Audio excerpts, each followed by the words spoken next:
Welcome back. देखो आज हम लोग यहाँ पे सिंपल ग्रुप और क्वोशिएंट ग्रुप के बारे में डिस्कस करेंगे, तो काफ़ी इंटरेस्टिंग और आसान है।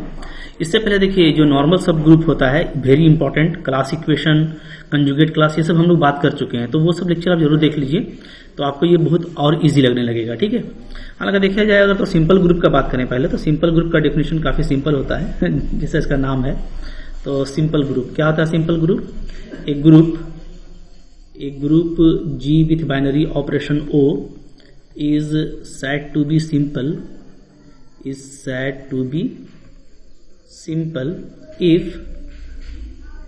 it has no proper normal subgroup। ठीक है, सबग्रुप यानी ऐसे लिख सकते हैं, that is if GO has no subgroup, has no normal subgroup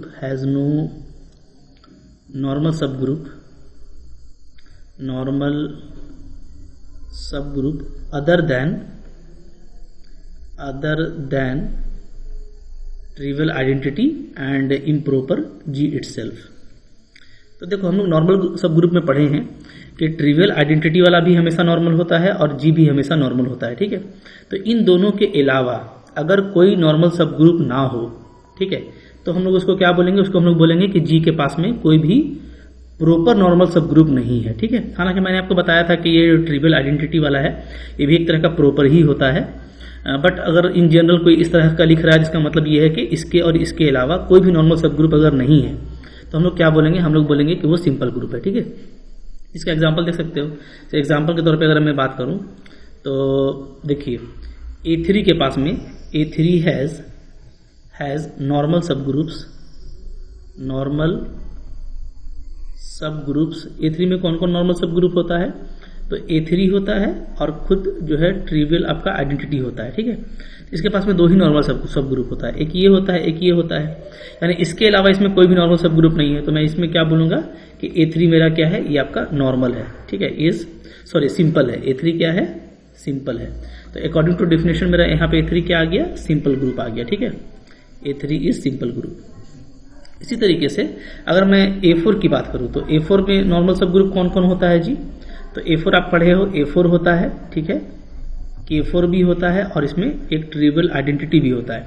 तो अब देखिए इसमें हम लोग ये देख रहे हैं कि A4 और ट्रिवियल आइडेंटिटी, इसके अलावा चूंकि A4 का बात किया जा रहा है, तो A4 में ये देखेंगे कि A4 और ट्रिवियल आइडेंटिटी के अलावा इसमें K4 भी मौजूद है, और ये क्या है? ये आपका डेफिनेटली एक प्रॉपर नॉर्मल सब ग्रुप है A4 और आइडेंटिटी के अलावा।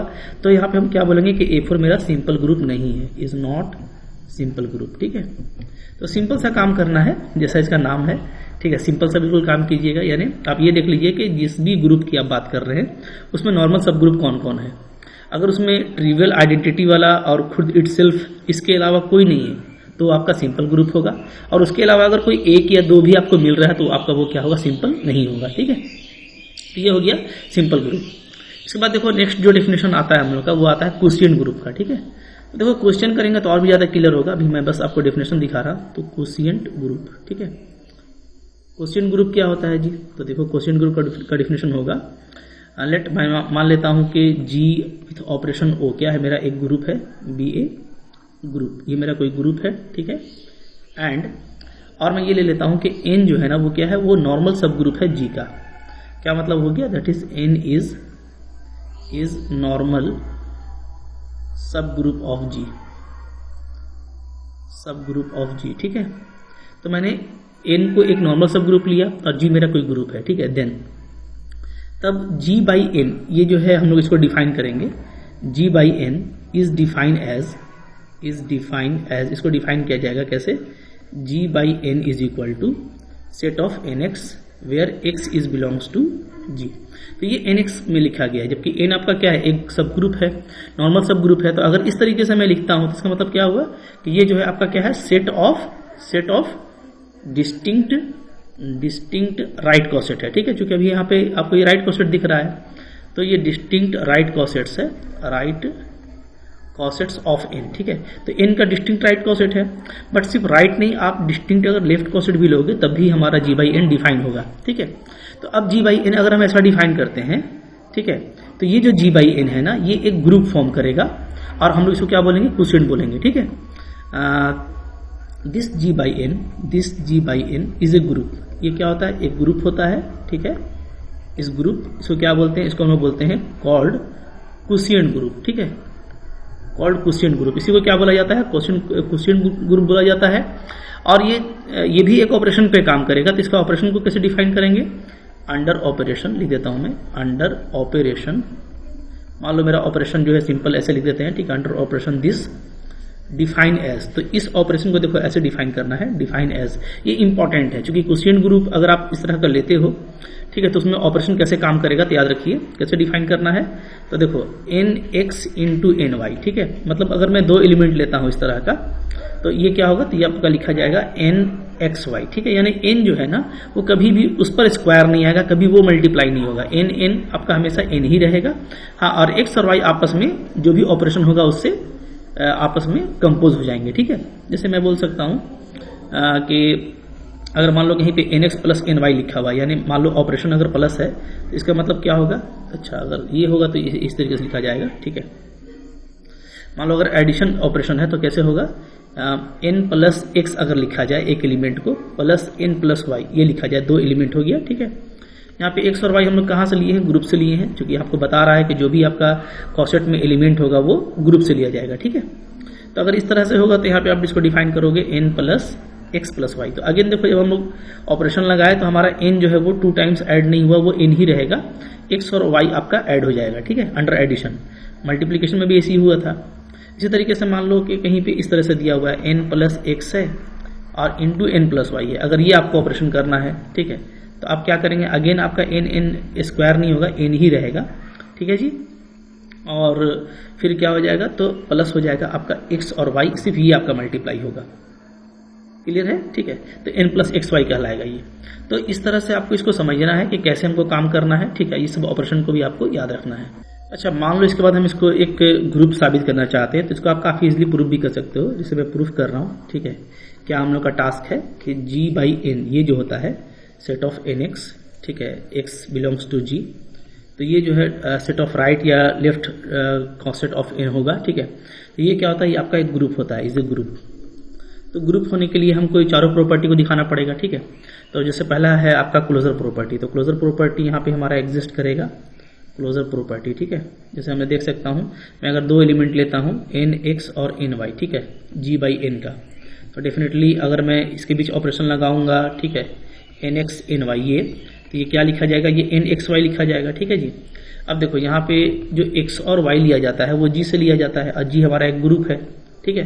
तो एक्स वाई भी बिलोंग करेगा, क्योंकि एक्स वाई आपने अगर जी में लिया है तो यहाँ से ये तो क्लोज्ड होगा क्योंकि जी आपका ग्रुप है, ठीक है। तो एक्स वाई भी इसी का मेंबर है, अगर एक्स कॉमा वाई 2 लेते हैं तो एक्स इंटू वाई इसी का मेंबर है, तो यानी ये जो है पूरा इसी का मेंबर है, ठीक है। तो एन एक्स वाई अगेन जो है आपका ये राइट कॉसेट हो जाएगा, so this also belongs to G by N. तो क्लोजर प्रॉपर्टी को सेटिस्फाई कर रहा है, ठीक है।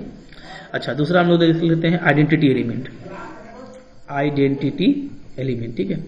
तो आइडेंटिटी एलिमेंट इसमें कौन होगा, तो हम लोग देख पाएंगे कि N E belongs to G by N, ये क्या होगा, ये आपका आइडेंटिटी होगा, is identity element, identity element, ठीक है। कैसे, तो आप देख सकते हैं यहाँ पे डेफिनेटली ई क्या है, ई बिलोंग्स टू जी है, वो आपका ग्रुप का आइडेंटिटी है, ठीक है। तो एन ई मेरा जो है जी बाई एन का आइडेंटिटी हो जाएगा, इसलिए कि अगर आप कोई भी एलिमेंट लेते हो, जैसे एन एक्स लेते हैं, ठीक है, तो क्या होगा, तो N E into N X बराबर क्या आ जाएगा, एन ई एक्स आएगा, ठीक है, ओके।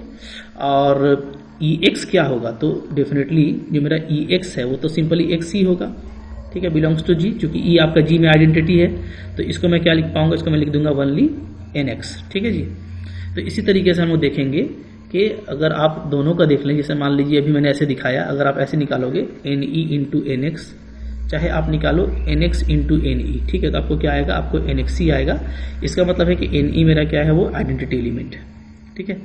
नंबर 3 देखो, inverse of element, inverse of an element, ठीक है। तो आपको इनवर्स भी मिलेगा चाहे आप कोई भी एलिमेंट लो, ठीक है। तो मैं क्या बोलूंगा, मैं बोलूंगा कि एन एक्स इनवर्स, ठीक है, ये क्या होगा, ये जी बाई एन में बिलोंग करेगा, ठीक है, ये आपका इनवर्स एलिमेंट होगा, is inverse of element N X belongs to G by N, ठीक है। तो अगर आप कोई एलिमेंट एन एक्स लेते हो तो उसका इन्वर्स कौन होगा, एन एक्स इन्वर्स, ठीक है जी। अब देखिए बिल्कुल प्रैक्टिकल सी बात है, क्यों, चूंकि आपका एक्स जो है वो आपका जी में बिलोंग करता है, ठीक है, और ये कोई आर्बिट्ररी एलिमेंट है, जी हमारा ग्रुप है, तो यहाँ पे एक्स का इन्वर्स भी ग्रुप में आएगा, ठीक है। तो अगर एक्स का इन्वर्स भी ग्रुप में है तो इसके करस्पॉन्डिंग में हमको एन एक्स इन्वर्स मिलेगा, ठीक है। तो डेफिनेटली जी बाई एन में आपका बिलोंग करेगा। और आप यहाँ पे देख सकते हो कि जब मैं एन एक्स और एन एक्स इन्वर्स करूँगा तो क्या आ जाएगा, तो ये आपको ऐसा लिखा जाएगा एन एक्स एक्स इन्वर्स, ठीक है, दोनों आपका आपस में मिल जाएगा और ये आपका आइडेंटिटी हो जाएगा, तो इट इज़ एन ई। और एन ई हमारा क्या आइडेंटिटी एलिमेंट है जी बाई एन का। तो आप चाहे ऐसे करो या चाहे आप इसको ऐसे करो, ठीक है, तो दोनों केस में क्या है, हमको एन ई ही मिलने वाला है। So N X inverse is the inverse of this element, okay. So हम इसको हम कह सकते हैं कि जो एन एक्स है इसका इन्वर्स क्या होगा, इसका इन्वर्स होगा एन एक्स इन्वर्स, ठीक है जी। नंबर है वो है एसोसिएटिव प्रॉपर्टी, ठीक है। तो आप एसोसिएटिव प्रॉपर्टी भी दिखा सकते हैं काफ़ी आसानी से, हालांकि ये बहुत सिंपल होता है, एसोसिएटिविटी, ओके। तो इसमें मैं 3 एलिमेंट ले लेता हूँ, मान लो एन एक्स ले लिया मैंने, एन वाई ले लिया और एन जेड ले लिया, ठीक है।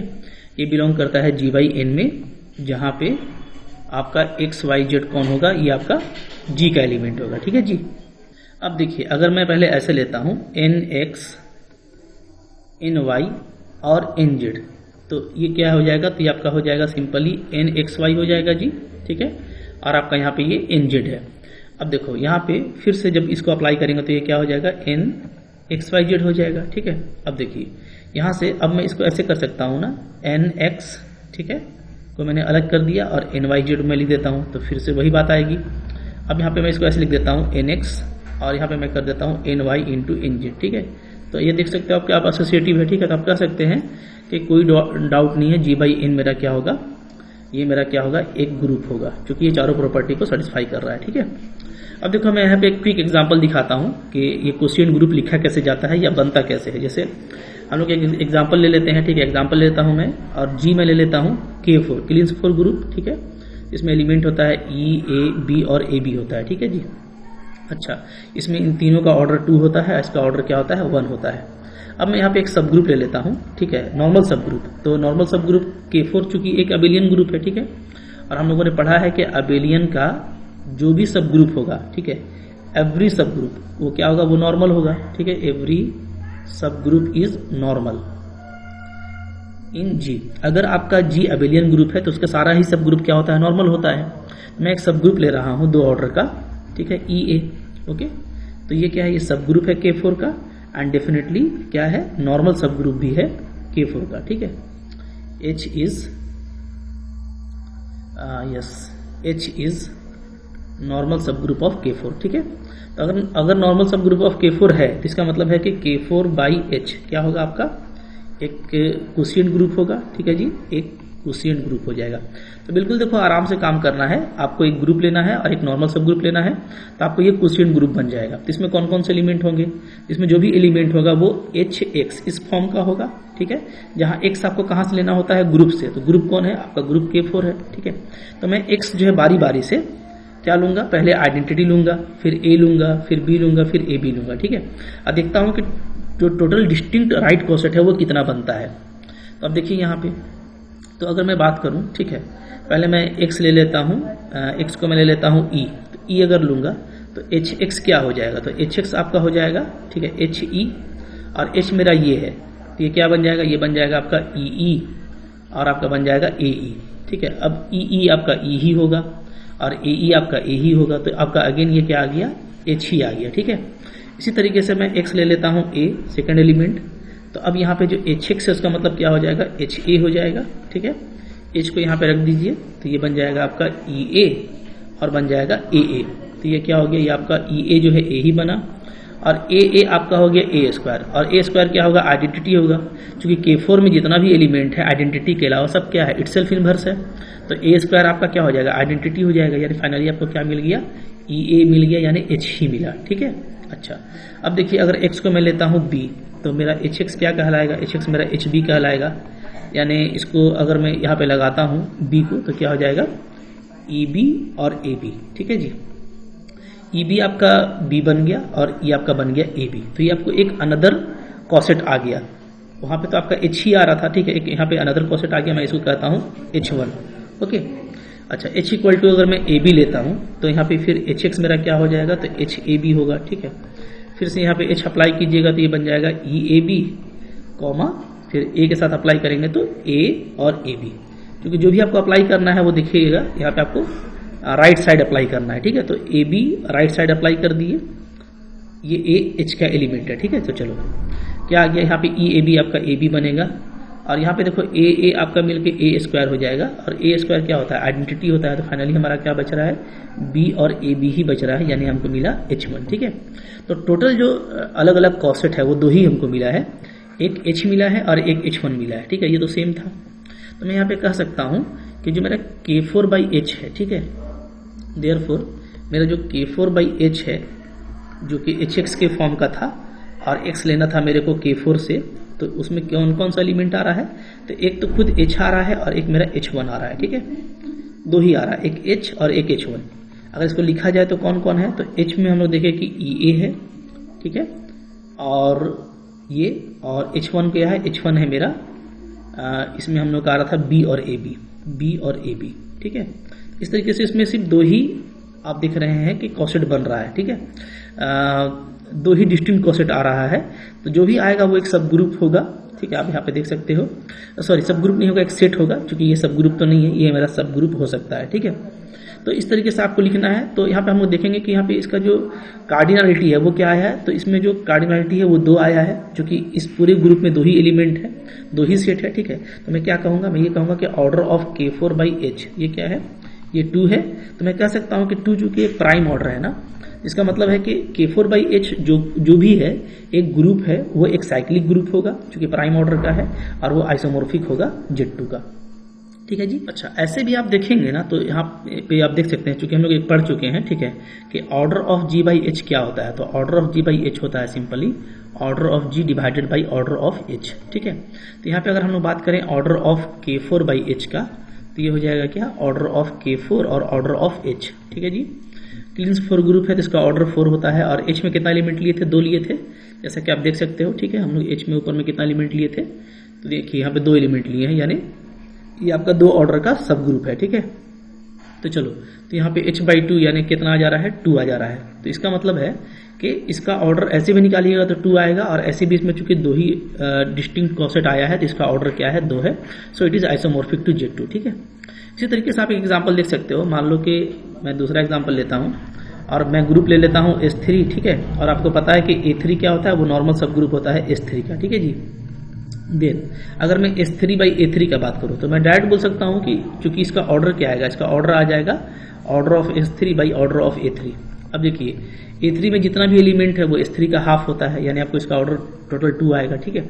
तो 2 आ गया तो अगेन ये एक प्राइम है, ठीक है, प्राइम है तो ये एक साइक्लिक ग्रुप है इसका मतलब, और ये क्या होगा, ये आइसोमॉर्फिक टू Z2 होगा।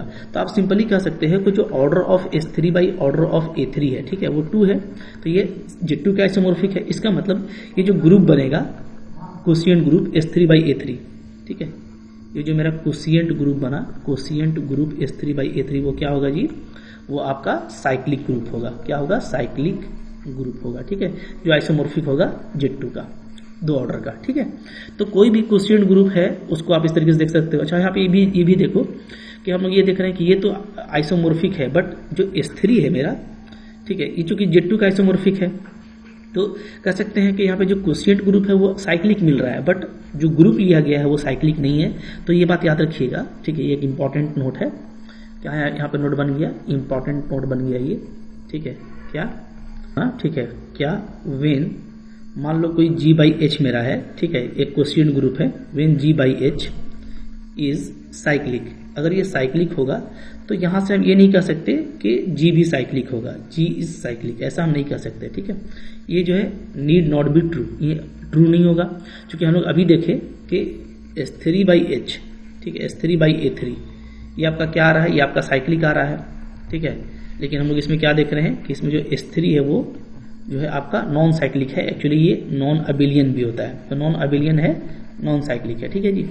तो यहाँ पे कुछ इंपॉर्टेंट रिजल्ट हैं, उन रिजल्ट को हम लोग देखेंगे यहाँ पे, और उसका क्विक प्रूफ भी हो सकता है। जैसे मैं आपको दिखाता हूँ रिजल्ट, ठीक है, तो इसको थ्योरम बोलते हैं। तो पहला थ्योरम आपका बन रहा है, थ्योरम मैं यहाँ पे लिख देता हूँ, ठीक है।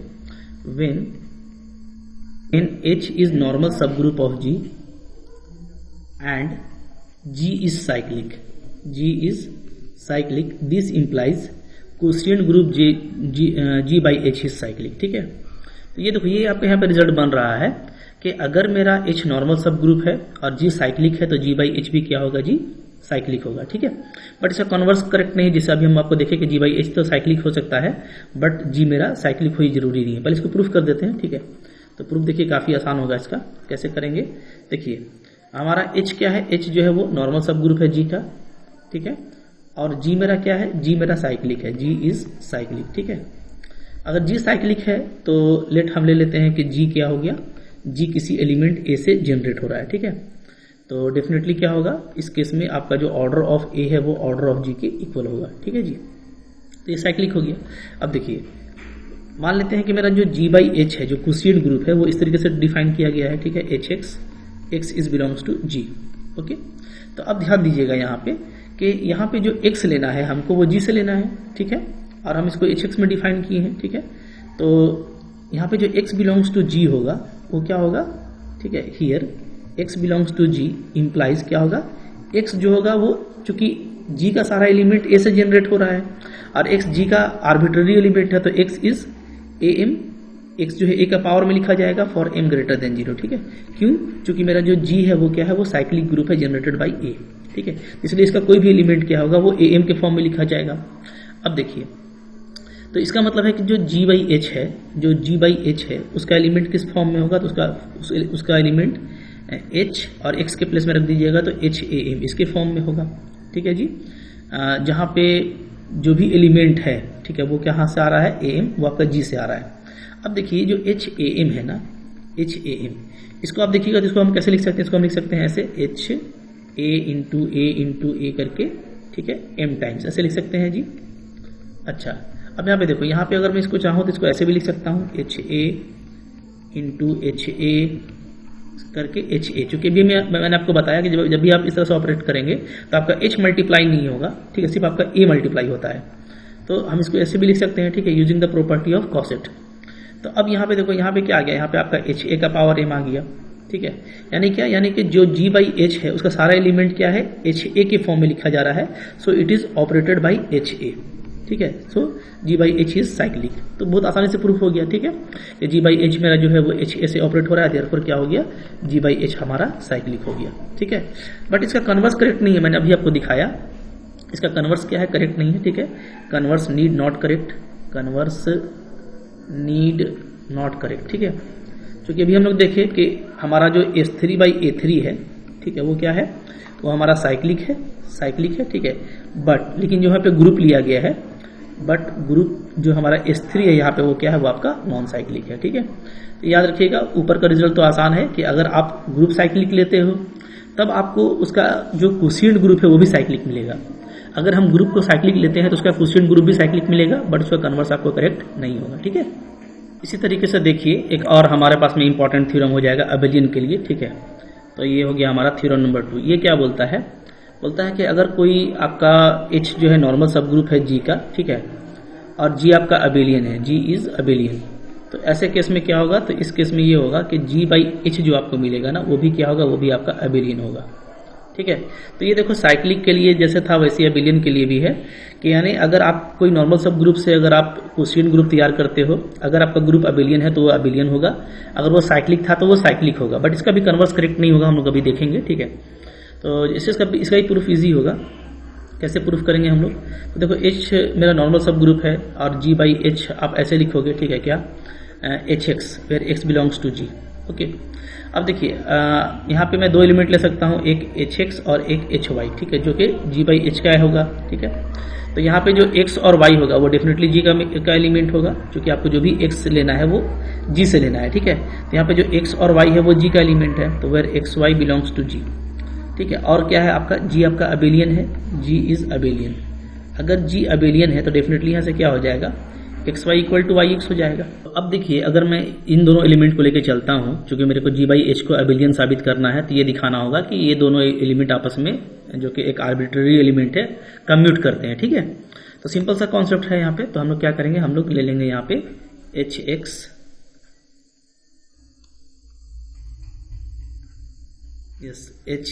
इंटू hy, ठीक है। तो ये क्या हो जाएगा, ये आपका हो जाएगा hxy हो जाएगा, ठीक है जी। अब इसको मैं लिखने वाला हूँ क्या, hxy को मैं ऐसे लिख सकता हूँ, ध्यान दीजिएगा, ठीक है। hyx, क्यों, चूंकि xy और yx आपका आपस में इक्वल है, ठीक है। तो अब यहाँ से इसको मैं ऐसे लिख सकता हूँ hy इंटू hx। तो सिंपल सा कॉन्सेप्ट है कि आपका ये जो hx hy है ये आपका hy hx हो जाएगा, क्योंकि ये आपका हो रहा है। तो इसलिए अगर ग्रुप आपका अबिलियन होगा तो डेफिनेटली मेरा g बाई h क्या होगा जी, अबिलियन होगा, ठीक है, इज अबिलियन। तो बिल्कुल छोटा सा कॉन्सेप्ट है, इसको लेकर के वरीड नहीं होना, काफी अच्छे से बनाना है। अब यहाँ पे भी देखो कन्वर्स करेक्ट नहीं है, क्यों, कन्वर्स नीड नॉट करेक्ट, इसलिए अभी मैंने आपको दिखाया ना, अभी हम लोगों ने देखा कि जो S3 बाई A3 है, ठीक है, ये क्या होता है, ये आइसोमॉर्फिक टू Z2 होता है, एक साइक्लिक ग्रुप के बराबर होता है, ठीक है। असाइक्लिक है अगर है तो ये अबिलियन भी है। इसका मतलब है कि एक कोशिएंट ग्रुप है जो कि अबिलियन है, बट यहाँ पे अगेन जो S3 है मेरा वो क्या है, वो आपका नॉन अबिलियन है, नॉन अबिलियन, ठीक है। तो एक बात आपको याद रखना है कोशिएंट ग्रुप के बारे में, वो ये कि अगर हम लोग G बाई H का बात कर रहे हैं, ठीक है, G बाई H का, तो याद रखिएगा अगर G आपका साइक्लिक है, G अगर साइक्लिक है तो ये भी आपका साइक्लिक होगा। G आपका अगर अबिलियन है, ठीक है जी, तो ये भी आपका अबिलियन होगा, बट कन्वर्स करेक्ट नहीं है, यानी G से हमको G बाई H मिलेगा, ठीक है। अगर ये साइक्लिक है तो हमको ये पूरा साइक्लिक मिलेगा, अगर ये अबिलियन है तो हमको ये पूरा अबिलियन मिलेगा, ठीक है। लेकिन उल्टा नहीं मिलेगा, यानी G बाई H से आपको G मिले ये जरूरी नहीं है, ठीक है। यानी ये साइक्लिक हो तो ये भी साइक्लिक हो, ऐसा नहीं है, ये अबिलियन हो तो ये भी अबिलियन हो, ऐसा नहीं है। ये हम लोग अभी इसका एग्जांपल से देख लिए, तो ये आपको याद रखना है, ठीक है। एक छोटा सा रिजल्ट है, उसको भी काफ़ी इंपॉर्टेंटली हम लोग यूज़ करेंगे, तो वेरी इंपॉर्टेंट है ये, याद रखिएगा। देखियो जो ZG होता है ना, ये centre of group, centre of group, इसके बारे में हम लोग जानते हैं कि क्या होता है, ये आपका नॉर्मल होता है, इज नॉर्मल, ये नॉर्मल सब ग्रुप होता है इन G, ठीक है। यानी जो ZG है वो क्या होता है, वो नॉर्मल सब ग्रुप होता है G का, ठीक है। इसका मतलब ये है कि अगर मैं G बाई ZG की बात करूं तो ये कोशिएंट ग्रुप होगा, ठीक है। ये क्या होगा जी, ये आपका कोशिएंट ग्रुप होगा, कोशिएंट ग्रुप, ठीक है। और अगर ये कोशिएंट ग्रुप है G बाई ZG, ठीक है, जहाँ ZG इसका नॉर्मल सब ग्रुप है, तो याद रखिएगा कि अगर ये आपको अबिलियन होता है, अगर ये आपको साइक्लिक होता है, ठीक है, व्हेन G बाई ZG, ठीक है, G बाई ZG अगर ये आपको क्या होगा, साइक्लिक होगा, तो यहां से आप कह सकते हो कि G आपका क्या होगा जी, अबिलियन होगा। मतलब ऊपर में जो मेरा काम नहीं हो रहा था ना यहाँ पे, वो इस केस में हो जाएगा अगर मेरा नीचे जो मेरा सब ग्रुप है, जो नॉर्मल सब ग्रुप है, उसको मैं सेंटर लेता हूँ। अगर मैं सेंटर लूंगा तो क्या हो जाएगा, जैसे ही ये पूरा सेट साइक्लिक होगा तो ये आपको अबिलियन जरूर मिलेगा। साइक्लिक मिलेगा नहीं मिलेगा ये गारंटी नहीं है, बट आपको अबिलियन जरूर मिलेगा। तो ये इंपॉर्टेंट रिजल्ट है, इसको हम लोग काफ़ी यूज़ करेंगे, ठीक है, इसको आप अच्छे से याद कर लीजिएगा। तो अभी बहुत कुछ आने वाला है, ठीक है, क्वेश्चंस भी हम लोग करेंगे तो वहाँ पे ज़्यादा क्लैरिटी आएगा, बट ये जो इंपॉर्टेंट रिजल्ट्स हैं ये आपको याद रखने चाहिए, तो आपको काफ़ी सपोर्ट करेगा, ठीक है। तो आई होप आपको ये नॉर्मल सब ग्रुप और कोशिएंट सब ग्रुप समझ में आ गया, निकालने भी आ गया, क्वेश्चन भी इसके कर पाओगे। अच्छा लगा होगा तो लाइक कीजिएगा, चैनल पर नए हैं सब्सक्राइब कीजिए, काफ़ी सारा कंटेंट है, तैयारी करते रहिए, ठीक है।